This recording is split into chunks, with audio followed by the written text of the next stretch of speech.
Today I'm going to save myself from certain death from monoxide poisoning.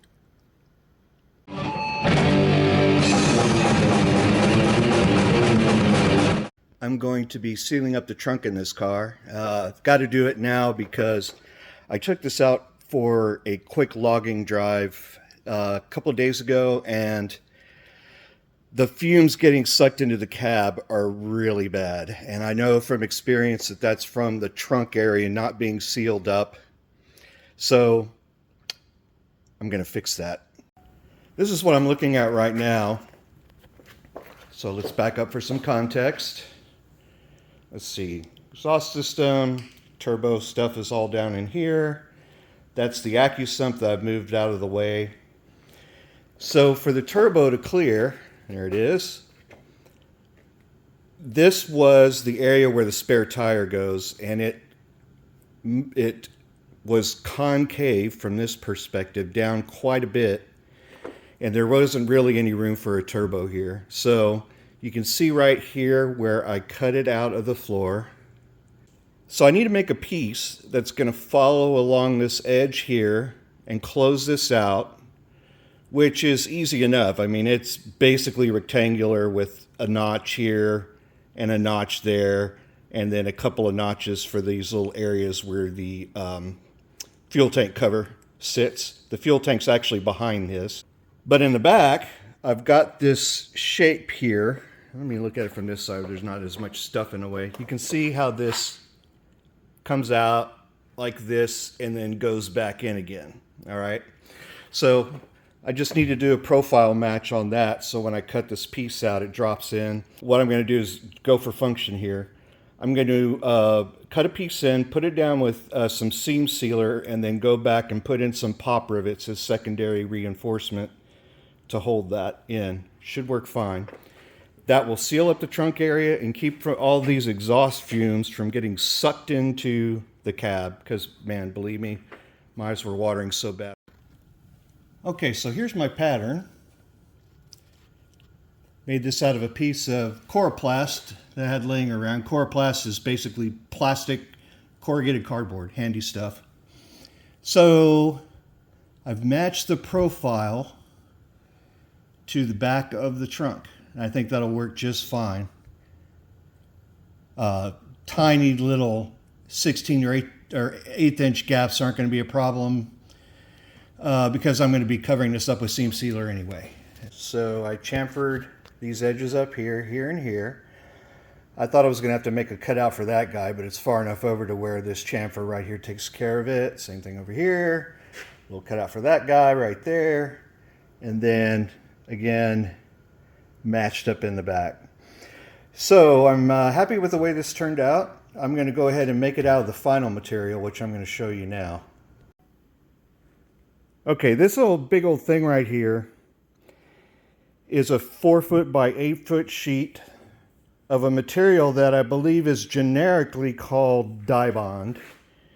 And what it is a section of ABS that is covered on both sides, sandwiched with thin aluminum face sheets. So it's light, but it's stiff too. I like this stuff. This is the same stuff I use to make the air dam box for the front nose of the car, which I'll go over in a separate video. I think I paid maybe $50 for this sheet of material. You can see where I've already used it again for those ducting pieces for the nose of the car. And I like this stuff. I think it's going to be fine for the trunk. You know, it's going to be above the turbo, but I've got a turbo blanket on the turbine section, which is the part that gets really hot. And just as a precaution, I'm going to put a little heat shielding right above the turbo on the underside of this stuff. I think it'll be fine. I'm going to give it a shot. Okay, here's the finished piece. Cut from the Dibond. Basically, I just traced the pattern out on this big sheet, cut it out from right there with everybody's favorite tool, the death wheel on the 4.5-inch angle grinder. This works just fine. Cuts through it like butter. Okay, so briefly I want to show something about the trunk. this running from the front of the car to the rear of the car is not a straight line, and I don't mean because of this curve. If you look at it on a plane, using the speed squares here, you can see how there's basically this plane, and then it drops down. You see that right there? So right there, there's an edge where it drops down, and then at the back, it comes back up again, which you can see right there. All right, so the piece, when I put it in, is not going to be one flat piece. It's going to have a bend here that goes all the way across and a bend here that goes all the way across. But that's good, because those two bends are going to add stiffness to the piece, so that when it's being pressed down on or pushed up on or vibrated or whatever it may be, it's going to be stiffer than if it was just a completely flat piece. And that's good. I like that. All right, so after a little trimming, a little final fit up, and then I went around and cleaned up the edges with our best friend, the flapper wheel. Love these things.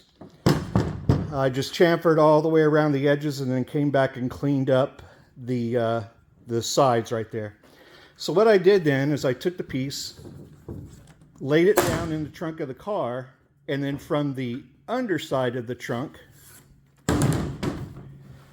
traced around the edge of the hole so that I know what my overlap is. So when it's in the car, this is all open space inside of the blue line. And then out here is where it's overlapping the existing trunk structure. The reason I marked all this off is now what I need to do is go along and drill some pilot holes for where I'm going to place the rivets all the way around the edge. And the reason I'm going to use the rivets is to give it some extra structure. You know, like I said, I've got some seam bond around here somewhere that I'm going to go find. But because of those two bends that I just showed you, you know, it's going to bend up, like it's going to start like this, and then it's going to bend up a little bit, and then it's going to bend back down a little bit. I can't really just put the seam sealer in there and then press this down. It would take a whole lot of weight to make this flat again, because, you know, as I said, this die bond's got some stiffness. So I'm going to use the rivets to pull it down and hold it in place while the seam seal is setting up. That should work nicely. It's about 1 inch of overlap all the way around the side, roughly speaking. It's a little thicker in some places.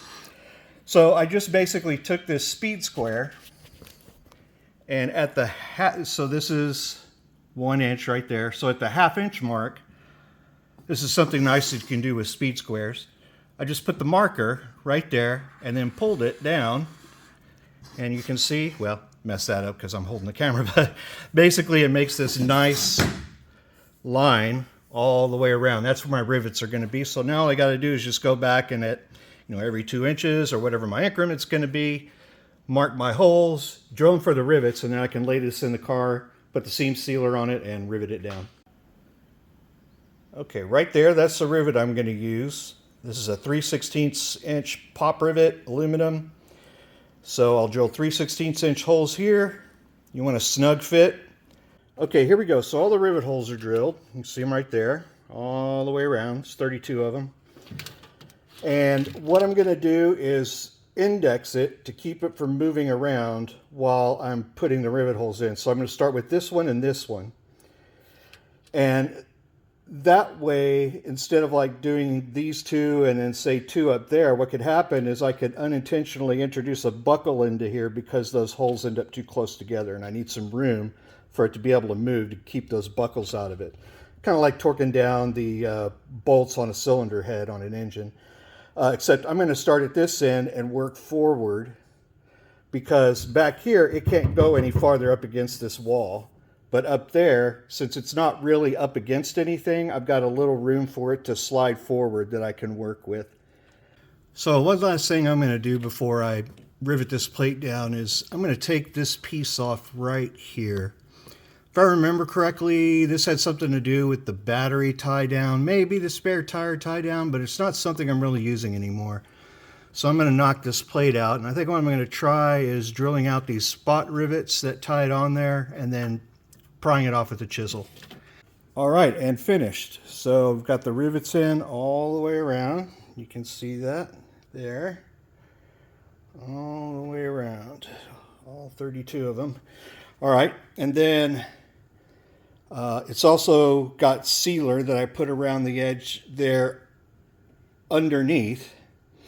But I'm going to come back and put some seam sealer around the top edge like that. So like right there, all the way around along the edge. And then in the back here as well.